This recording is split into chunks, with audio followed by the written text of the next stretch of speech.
U današnjoj epizodi pričat ćemo o pogrešnoj orijentaciji gredica u vašoj bašti. Zapravo, konkretno daću vam savjet kako da i pored pogrešne orijentacije imate jako dobar urod.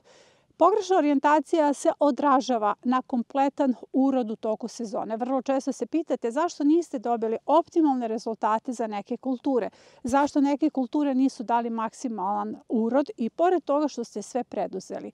Vrlo često je problem upravo u pogrešnoj orijentaciji. Zapravo sada ćete saznati koja je pravilna orijentacija u jednoj ovakvoj motivacionoj biobašti, kako da rešite problem pogrešne orijentacije. Zapravo ovdje je reč o jednom malom triku. Kada postavljamo projekat motivacione biobašte, radimo parcelizaciju i uslov koji tu postavljamo jeste da je orijentacija gredica istok-zapad. Zapravo i onda kada već imate postavljene nekakve gredice, vi ih uvek preorijentišete zato što za optimalne rezultate u ovakvoj postavci projekta potrebno nam je da naše gredice imaju i idealnu orijentaciju. Idealna orijentacija istok-zapad vezana je za kretanje sunca. Iako svi znate da sunce izlazi na istoku, a zalazi na zapadu, zapravo taj striktni uslov se jako retko dešava o prvi dan proleća i prvi dan jeseni. Uglavnom, sunce izlazi malo severno ili malo južno od istoka i zalazi malo severno i malo južno od zapada. Sunce se kreće. Ali s obzirom da na ovakvim gredicama mi govorimo o mešovitoj sadnji, dakle gustoj mešovitoj sadnji, postavci dinamike od 2 do 7, gde imate 70% više plodova nego na nekakvoj monokulturalnoj gredici, jako je važno da vaša orijentacija bude istok-zapad. Nekada to nije sasvim moguće, o tome ću pričati u daljem toku epizode, ali je najvažnije da taj uslov nekako pokušate da ispoštujete. Zapravo ovdje govorimo o mešovitoj sadnji na osnovu nekoliko mehanizama. Afinitet rasta, plodored, zatim dužina vegetacije i naravno alelohemikalije, odnosno kumstvo ili sestrinstvo biljaka. Ali zapravo je ovdje najvažnije kada govorimo o orijentaciji istok-zapad, najveći problem se dešava kada kombinujemo visoke i niske biljke. Da bismo ostvarili integralni sistem zaštite, jako je bitno da te kombinacije budu i uspešne. Ali nemojte da brinete. Ako imate postavku gredica sever-jug, i za vas imam jako dobro rešenje.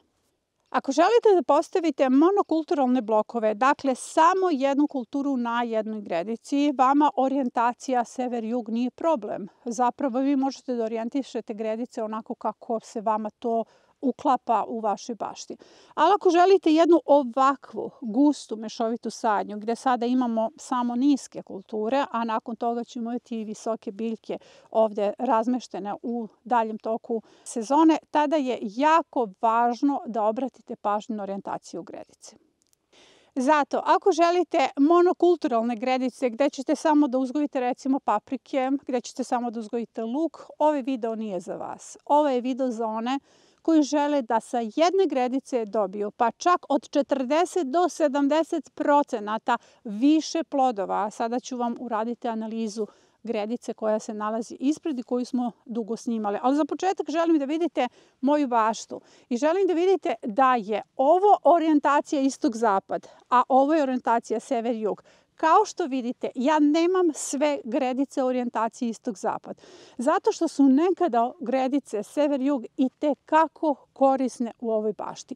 I upravo tu dolazimo do jedne činjenice da imamo upravo tu pogrešnu orijentaciju sever-jug kao dobro mesto za zaštitu nekih biljaka koje vole posebne uslove. Ja govorim upravo o sistemu gdje imate zaista mešovitu sadnju na jednoj gredici i mnogo veći urod. Recimo konkretno sa ove gredice, ja sam ubrala spanać iz ranoprolećne zone, nakon toga ovdje su bile mahunarke, paradajz, bilo je puno paprika, cvekla blitva, one su ostale, jako mnogo mladog luka, salate, nakon toga su mesto zamenile upravo kupusarice sa celerom, ostala je još blitva. Ovdje imamo dodat beli luk. Zapravo 70% više hrane sa ove gredice nego da sam recimo imala jedan monokulturalni blok. Ako želite da postavite takvu gredicu, zaista je potrebno da vodite računa o orijentaciji. Ali kao što vidite, ovaj moj blok je u orijentaciji sever-jug. Dakle, ovaj moj blok je postavljen u recimo pogrešnoj orijentaciji. I ipak sam imala odličan urod sa ovog bloka zahvaljujući upravo jednom triku. Iako postoji video kako da pravilno orijentišete svoje gredice u bašti, samo ću kratko da vas podsjetim. Zapravo, istok-zapad je idealna orijentacija. Idealna orijentacija je kada se vaše gredice nalaze na ukrštanju, dakle ukrštanju strana sveta. Jer nekada zaista važno ili presudnu ulogu daje nagib. Kao što vidite, moja bašta ima nagib istok-zapad, odnosno zapad-istok. Ali ovo blagi nagib koji ja mogu da ignorišem. Ako imate jači nagib ili kada bi ovde bio jači nagib, ja bih morala sve gredice da okrenem sever-jug.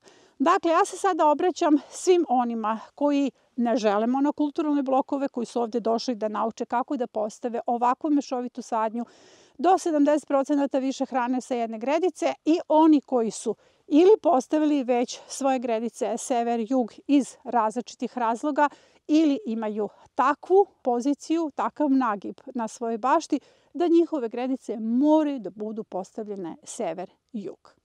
I sada dolazimo do objašnjenja zašto su neke moje gredice sever-jug, a neki istok-zapad. Na ovim površinama gde su gredice orijentisane sever-jug, nagib je nešto jači, zato što mi imamo neko spuštanje tla u onom donjem delu bašte, odnosno voćnjaka. Zapravo, ovde su gredice morale da budu orijentisane upravo sever-jug. Ali ja ću sada da vam pokažem kako ćete na vrlo efikasan način, kao što sam to ja uradila, nedostatak da prevedete u vašu prednost. Jer ove gredice na pametan način orijentisane mogu da budu itekako velika prednost. Kao što sam rekla, kada su u pitanju niske kulture, vama orijentacija sever-jug ne predstavlja neki veliki problem. Zapravo, i mešovita sadnja može da bude vrlo funkcionalna, kao što vidite na mojim gredicama.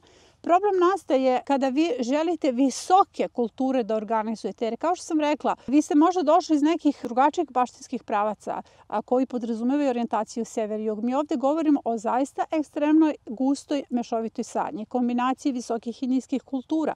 I tu je vrlo bitno da se kod postavke motivacione biobašte obrati pažnja na optimalnu orijentaciju. Ali vidite da ja ovde imam zaista veliki urod, dakle imam uspešnu berbu sa ovih gredica, zato što je ovde bitno da te visoke kulture na pametan način organizujete. Zapravo, visoke kulture će vama da prave hlad u vašoj gredici. Zato je sada važno kako ćemo te pozicionirati upravo sve visoke kulture u odnosu na ostale biljke.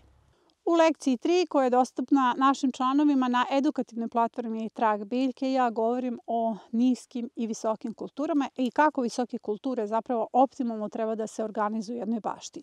Mi zapravo i nemamo puno visokih kultura. To su vam krastavci, paradajz, visoka boranija, kukuruzi. Mislim, dosta toga se može podići na mreže i može vertikalno da se uzgaja, ali recimo te neke, hajde da kažem, oficijalne visoke kulture su te koje nama zapravo predstavljaju problem na orijentaciji sever-jug. Dakle, ako imate gredicu sever-jug, sada ću vam optimalno pozicionirati te visoke kulture. Zašto je to važno? Zato što je ovde potrebno poznavati dva elementa. Koje su visoke kulture i koje kulture jako dobro podnose hlad. Zapravo, kojim kulturama u letnjem periodu i u jesenjem periodu bi morali da obezbedite svakako hlad u gustoj mešovitoj sadnji. Svaka vaša gredica je gusta mešovita sadnja s razlogom. To su integralni sistemi zaštite. Tu se pozicija biljaka organizuje tako da one menjaju mikroklimat unutar svake gredice i daju optimalne uslove za razvoj biljaka. Sada ćete videti kako možete pametno da organizujete upravo te visoke kulture u odnosu na kulture koje jako dobro podnose hlad. Zašto govorimo o hladu? Evo, pogledajte ovu gredicu koja je idealne orijentacije, istok-zapad. Kada postavim visoku kulturu po čitavoj dužini gredice, ja tu mogu da kombinujem različite. Dakle, ja nemam ograničenja koje ću kulture kombinovati uz tu visoku kulturu, zato što svaka kultura dobije dovoljno svetlosti. Visoka kultura neće bacati neku veliku senku, bacat će idealnu senku. Idealna senka jeste da sve te kulture dobijaju idealan mikroklimat u odnosu na visoke temperature. Zato te visoke biljke, s obzirom da nam sunce nije striktno na istoku i zapadu, sprečava i opekotine na biljkama i daje im dobre uslove da izdrže te visoke temperature, recimo plus 40. Naše biljke su ovog leta izdržale ekstreme. Ali ukoliko se prebacimo na ovu organizaciju gredice, gde mi imamo sada sever-jug, ako postavite visoku biljku, ona vama pola dana pravi hlad u drugom delu gredice. Dakle, ako je postavite na početku, pravi hlad čitavoj gredici, ako je postavite na kraju, takođe pravi hlad čitavoj gredici, zato što je sunce ili ispred ili iza same biljke. Zato je važno da u toj situaciji postupite pametno. Smrzli su mi prsti i sada ću morati da vam pišem, vidjet ćemo kako će to ići, ali za početak želim da vas podsjetim koje biljke jako dobro podnose hlad, odnosno kojim biljkama je potreban hlad.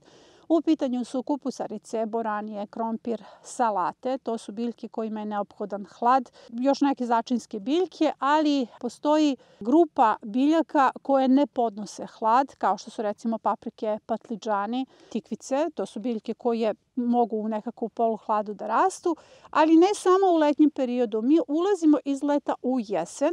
Dakle, u jesen od 15.7. 15.8. radimo setvu brzog uzgoja, imamo smenu kulturi za kupusarice do niske boranije. Ponovo nam je potreban hlad, jer kompletan brzi uzgoj koji ide u jesenju zonu mora da bude postavljen negde gde će visoke biljke da mu prave hlad. Tako da, vaš nedostatak se sada pretvara u prednost. Dakle, vaša prednost je u poziciji visokih biljaka. Ja sam kao sinonim za visoke biljke uzela paradajz. Vi ne smete paradajz da stavljate na početku ili na kraju gredice. Paradajz mora biti u sredini. Preko leta tu idu idealne kombinacije, odnosno optimalne za hlad krompir. Evo, meni se smrzi prsti. Recimo niska boranija, niski pasulj. Sve niske mahunarke. Sa ove strane kupusarice, salata. Vi ste dobili idealnu organizaciju u odnosu na ove kulture kojima je potreban hlad. I jedna i druga grupa treba ovaj paradajz na sredini. Ista ta gredica na jesen ima sledeću smenu kultura. Znači, paradajz nam ostaje preko jeseni jer smena ide od 15.7. 15.8. 15.9. maksimalno. Ovdje vam ide čitav brzi uzgoj, sve iz brzog uzgoja, a ovdje ide grašak. Pogledajte, vi imate ovdje recimo 2 reda graška, vi ste postigli idealne uslove za ovdje recimo spanać, rukula, mladi luk, rotkvice, matovilac, sve ono što pripada brzom uzgoju koje ne podnosi visoke temperature i treba hlad paradajza. Na taj način vi ste svoj nedostatak pretvorili u prednost. Znači, vama je problem samo kako pozicionirati visoke biljke i da te visoke biljke postavite u takvom rasporedu da one zapravo daju idealan mikroklimat, zapravo da ih iskoristite za dobrobit čitave gredice. Takvih gredica je vrlo malo, jer nećete svuda da stavite paradajz, krastavce, kukuruz, visoku boraniju. Kada hoćete da sadite, recimo, paprike, patliđane, kulture koje zaista vole da ih tuče sunce odozgo i ne podnose hlad, njih ćete organizovati na drugačiji način. Recimo, nama kada se jave za sistem projektovanja baštovane koji imaju ovakav problem sa orijentacijom, ja njima radim posebnu grupu gredica koje imaju samo kulture koje vole sunce, odnosno koje ne podnose hlad, i posebnu garnituru tih analiza koje imaju upravo ovakvu orijentaciju. Što znači da vi ćete jedan deo vaših gredica organizovati tako da imaju patliđan, papriku, nisku boraniju. Obavezno vodite računa o plodoredu jer mora da postoji trijada plodoreda. Mrkva koja traži sunce, podnosi dobro hlad, ali i traži sunce, i ostale začinske biljke. Vi ste na taj način napravili jako dobru organizaciju za svoju baštu. Ukoliko ne možete sami da organizujete svoju baštu, možete da se javite za sistem projektovanja. Za novembar imamo samo još 2 slobodna mesta. To je ujedno i individualni program gde vas ja vodim kroz postavku sistema.